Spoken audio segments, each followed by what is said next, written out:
2017 March wow chuma matie ijinja chuma ini chuma me yupo reg processing reg part chuma pa one of the lanya me Uganda in Karim Haji tiki hotels maduong ba Grand Imperial Resort ini ken chuma ngo kwiji mabalo tich padara maduong wang pa maji pa jimi ken ping pegena nyan maji wow je maduong gang kwan gai padara ni cha wow lera chuma me mo eto at the end of the day po no report my can mekatini the cause of the fire was ABCD atamane perma dirti Kenya because kenero enikte wanyini genote mo 2017 yes. Ineno matini imwale wario ka para bero kawa kumbetini romano wa report any food pay how many years down the road duanta majmo wa when maduong petit report pa majmo mo karo make wachini match any o wan command geno causing TN geno timo TN.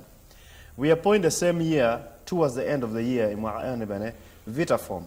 Vitaform wang? Yes. Vitaform beti jinja ko? Yes, tiko no beno be mako match.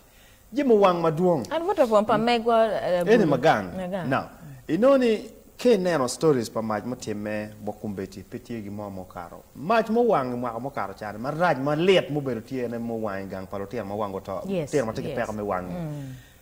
Kumbe no lo lingo.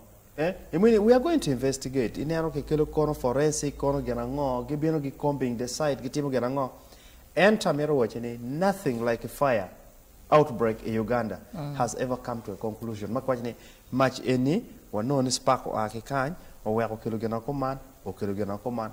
Polkar Teradon Bara Baleka Kayo, that's the end of the story. Yeah. It's buried with the people. Manogo losing their lives. And that's basically the operation in Uganda. No, we are poor. Much more lo tian me budoni. Yeah. Mao ber ma do tian ma lu wuri ne. Tian ma no lu wuri ki cher kate me rescue be dak gi wang in the process. What tian what dire report me cause me much and going pio kate. Any generong down to ngiye yene take a ber chalo gen komwani kiri ka maje wang kodong. Na wang do wang because kano ki kelo kongba magwa emenerba report pa macha kuma eno ber command. And benefit much again. Most of the investigative stories in Uganda are never complete. Yes. Do we have enough investigators, or we just have personalities? Magiwajini they are investigators, manopiging and all it cuts across. Kono police, kono bili, kono mon, kono ngo. Gen American ngeni kangara mo balabal kake guari chiki charo pili. Kake guari ki Bollywood investigations are never there. Chao kena beki karo waki buj no ngata ngepe. No ngata ngepe.